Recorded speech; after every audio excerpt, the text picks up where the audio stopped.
What is up, Nerd Nation? It's your boy Hunter for Film Nerd TV, and tonight we are talking about the biggest independent wrestling show of all time. That's right, we're talking about All In. I just got done watching that show just a little while ago, and here are my opening thoughts. So, first off, All In um, comes comes from the Sears Center in Chicago, Illinois, with a packed house of over 10,000 people, which they sold their tickets out in less than 30 minutes. And this was an epic show. So let's talk about it. We begin the night on the pre-show. I did not watch SoCal Uncensored versus the Briscoes, but SoCal defeated the Briscoes. Um, so there you go. Next, the one I did watch excuse me, was the over the budget battle royal where the winner will get a Ring of Honor World Championship match later on in the night, taking on the champion Jay Lethal. You had guys like um, Punishment Martinez, Billy Gunn, Brian Cage, which was awesome to see, and the winner of the battle royal, the person who is getting a title shot later on in the night. That's right, ladies and gentlemen. It's time to book Flip. Flip Gordon surprises everybody, eliminates Bully Ray, and he will be on the All In main card. He did it, and he's getting a Ring of Honor World Championship match, which we'll get to in a little bit. So we begin the night with Matt Cross taking on MJF. I did not watch this match. I got in a little too late, but I did watch the second match, which we can do in a minute. But Matt Cross defeated MJF using a shooting star press. But this match I did watch, which was the Fallen Angel Christopher Daniels taking on Aerostar Stephen Amell. This match surprised me because with Jerry Lynn special referee, by the way, which was awesome to see. Because when you think of this match, it's like a well respected veteran Christopher Daniels taking on TV star Stephen Amell, who has had two pro matches, and both of them have been tag team matches. Um, but this match was actually a pretty good match. It showed that Amell is taking this seriously and that he really is interested in stepping in the ring, which if that happens and he trains a bit more, awesome.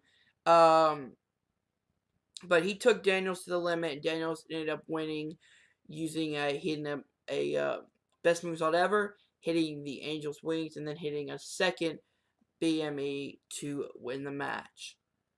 So next we have the Four Corners Women's Survival match as Tessa Blanchard takes on Chelsea Green, Dr. Britt Baker DMD, and Madison Rain.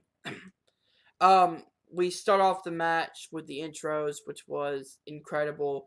Um, Tessa Blanchard, of course, is the daughter of the original Four Horsemen himself, Tully Blanchard, and she came out with Tully and with Magnum TA, her uncle, and just that history in that arena was just really cool. Which is what I love about this show in particular is that it has the nostalgia factor, and it also has it's like the past, present, and future, which is what we see here. This match was okay.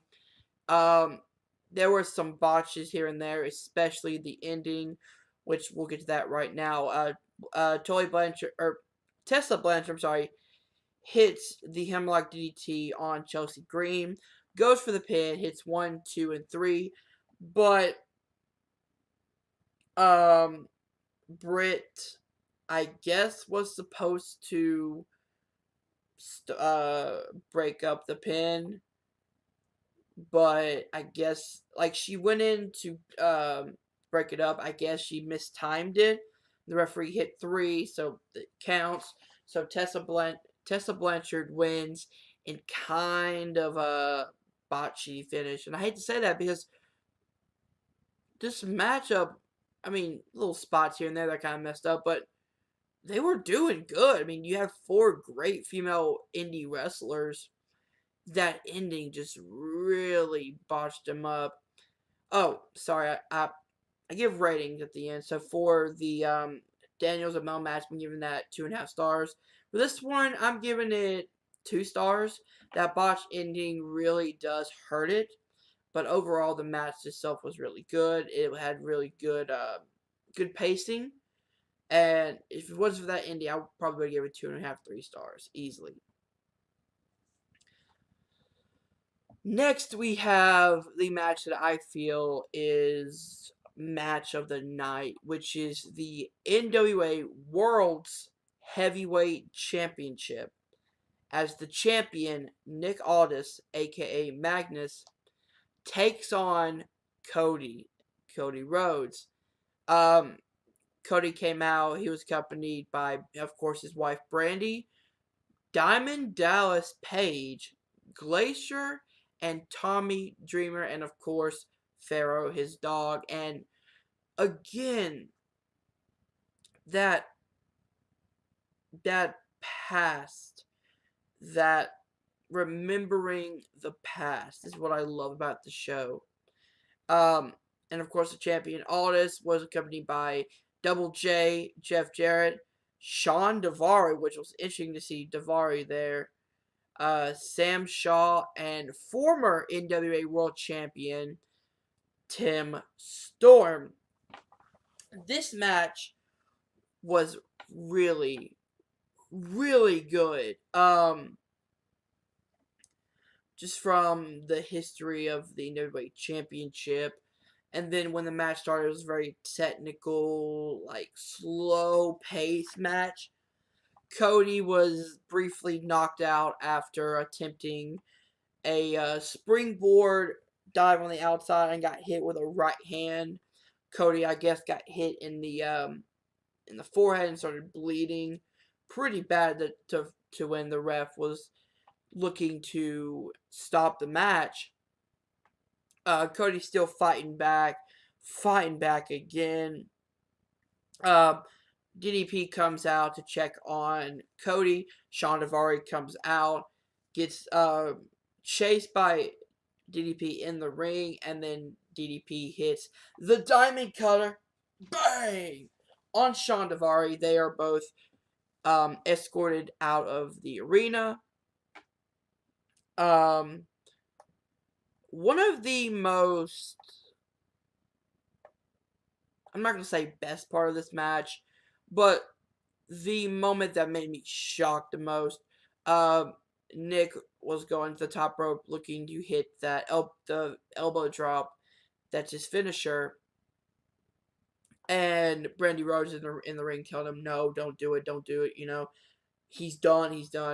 Nick goes in for the elbow drop, and Brandy just pulls herself over Cody and takes the elbow drop for Cody. And you should have heard the gasp in the arena. I wasn't there personally. I heard it on TV, but I was like, no, dude. And but the match is going on. Aldis is Irish whip into the ropes. He does a sunset flip over on Cody, attempting a sunset flip into a pin. Cody grabs Aldis's legs, pulls down into a sunset flip pin predicament. 1, 2, 3. The pop that Cody Rhodes got when he got the 3 count and everybody in the arena just stood up in unison.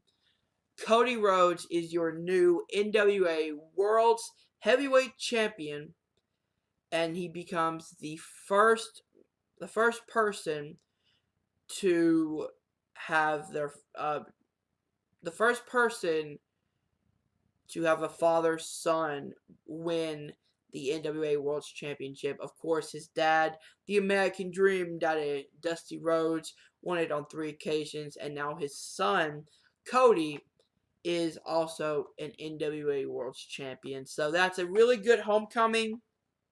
It's a really great match. The story behind it was great.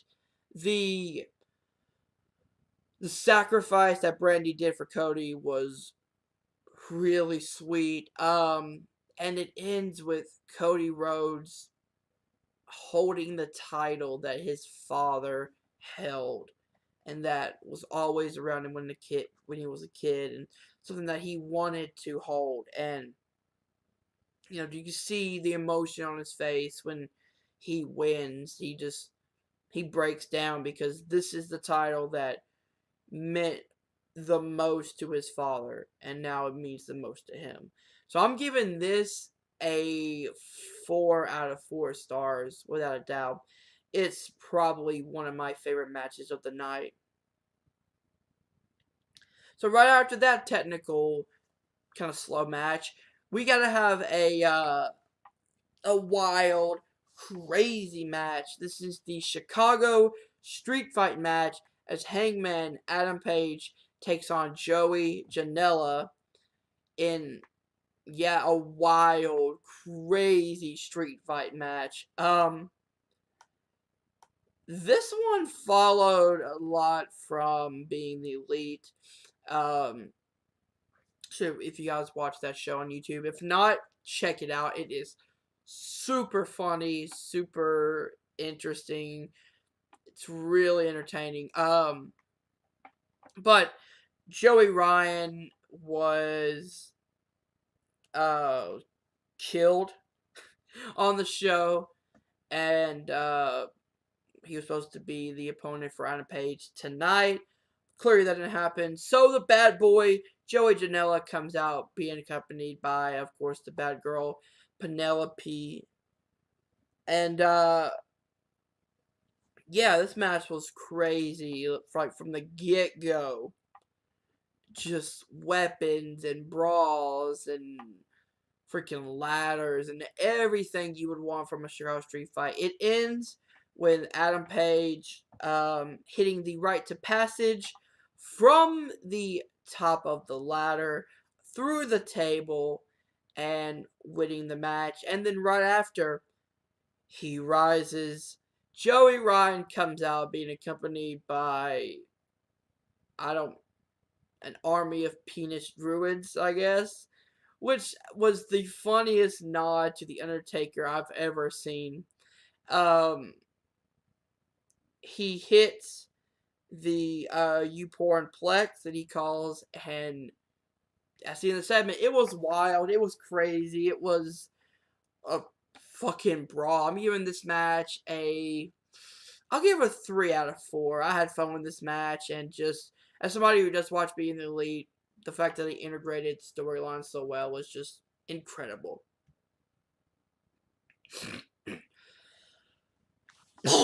Next, we have the Ring of Honor World Championship match as Jay Lethal, the champion, takes on Flip Gordon, the man who won the Battle Royal, the Over the Budget Battle Royal, at the on the pre-show. Gordon is accompanied to the ring by Brandy Rhodes. Lethal comes out as, ooh yeah, Black Machismo Jay Lethal. And he's being accompanied by Randy Savage's real life brother, Leapin Lenny Paffa, which was a great tribute. This match was really good also. Flip really showing what he's made of by really continuing to fight back. I like the fact that Jay Lethal has like a dual personality. Like when someone touches him on the shoulder, he becomes Black Machismo. You touch him on the shoulder again, he's back to Jay Lethal, has no idea what's happening or why he's in the Macho Man gear. At one point, Jay, as Black Machismo, hits 3 Macho Man elbow drops, goes for the cover. Flip kicks out, and then starts hulking up, brother. It's so funny. But it ends with Jay hitting a cutter from the top rope and then hitting the lethal injection to pin Flip Gordon and retains the Ring of Honor Championship. After the match, Bully Ray comes out and attacks both Jay Lethal and Flip Gordon, which then comes out Chicago's second favorite son, Colt Cabana, and he puts Bully through the table using a triple power bomb. Oh, by the way, Colt Cabana was in the Battle Royal also. So yeah, I'm gonna give this match a 3.5 stars. I feel like it was a really, really fun, really good match. You know what? No, I'll give this match 3. 3 out of 4 stars.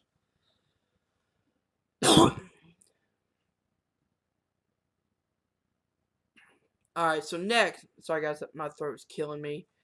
We have one of the 3 triple main events as the cleaner, the best bout machine, Kenny Omega, takes on Penta L0M, aka Penta L0, aka Pentagon Jr., aka whatever you want to call him.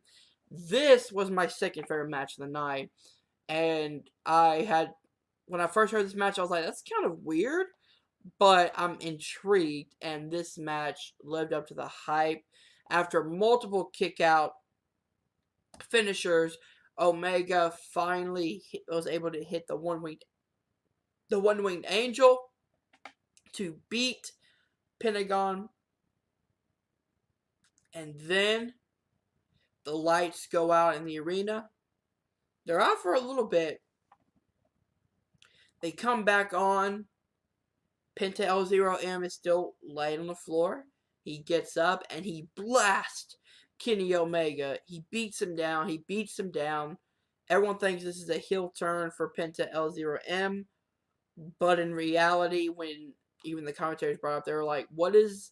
I don't see the Zero Fear tattoos. That's not Penta. And then he takes off the mask to reveal Chris freaking Jericho is back. He makes his, I guess, return and shows up at All In and brutally beats down Kenny Omega, and he says, Kenny, I will see you on the Jericho cruise. So, very interesting. I'm going to give this match 3.5 stars out of 4. It's definitely worth watching. Next, the second of our triple main events as Kazuchika Okada takes on the villain Marty Scurll. And this match was really freaking good. I like how they played up the dynamic of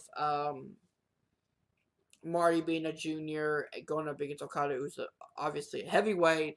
The size comparison, and Marty really having to fight from behind, use his quickness, use his mind, use his tricks, use whatever he can. I gotta put this down. This belt is hurting my shoulders. Sorry, guys. But using whatever he can to beat the Rainmaker, beat Okada, who is coming off of a few losses in the G1 Climax. And of course, his crushing defeat to Kenny Omega in the best 2 out of 3 falls at Dominion this year.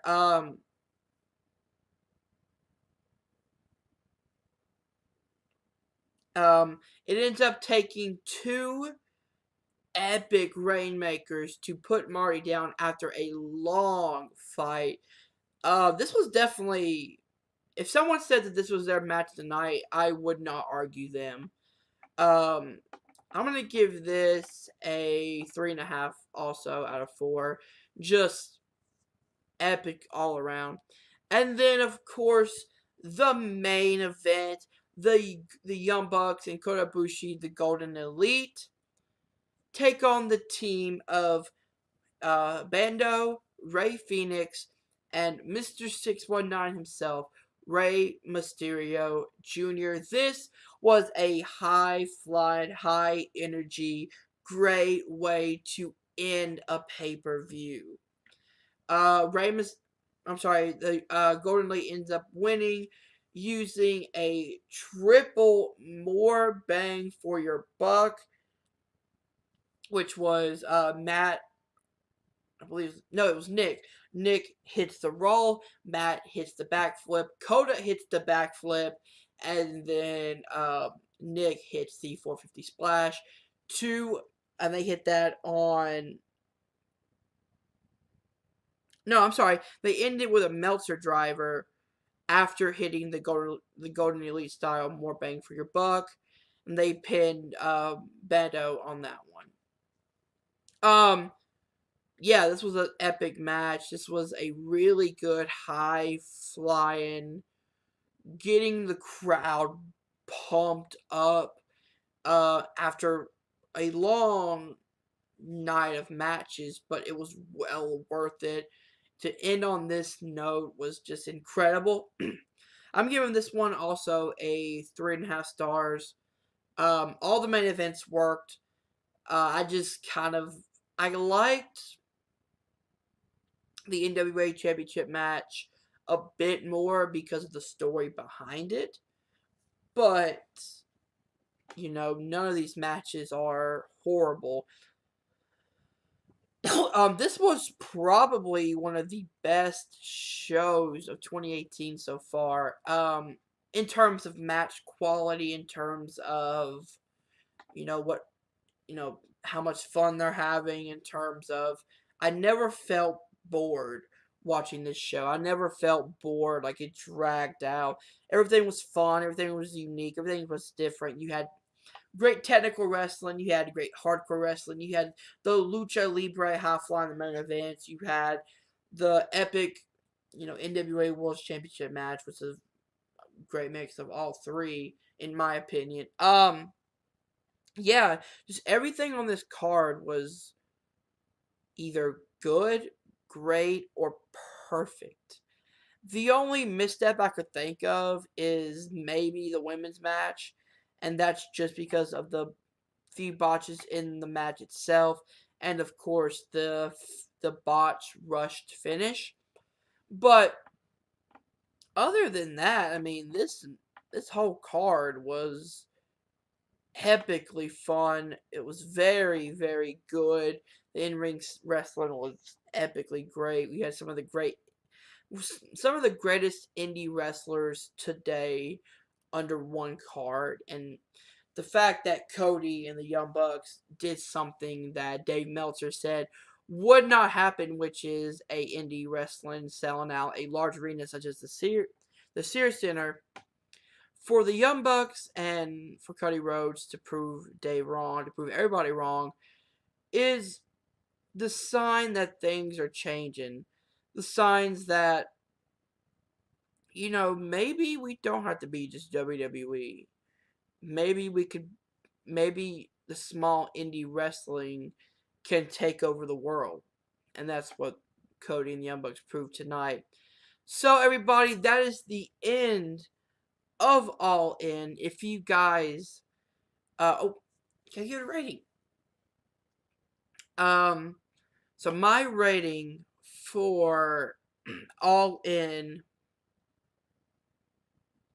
is I'm gonna do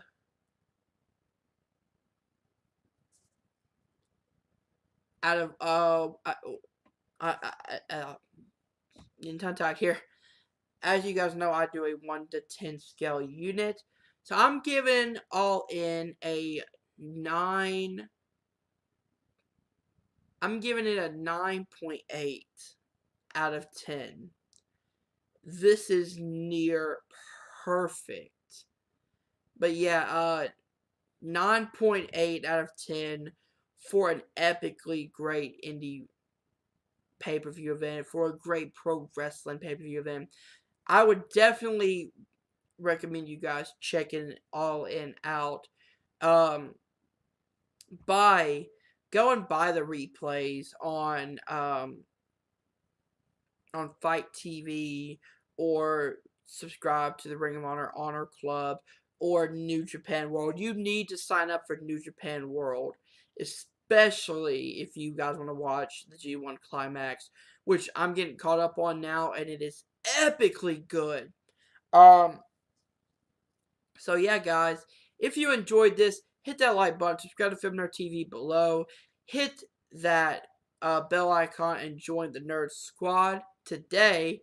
If you guys enjoy my wrestling reviews, I do a lot of those. If you guys enjoy Shmudder reactions, I do a lot of those. My new one is coming out tomorrow, which is Ben Bateman taking on John Roca and Rosie Knight taking on Matt Cruz, I believe. Let me just be sure so I don't mess anything up. Yes, Matt Cruz.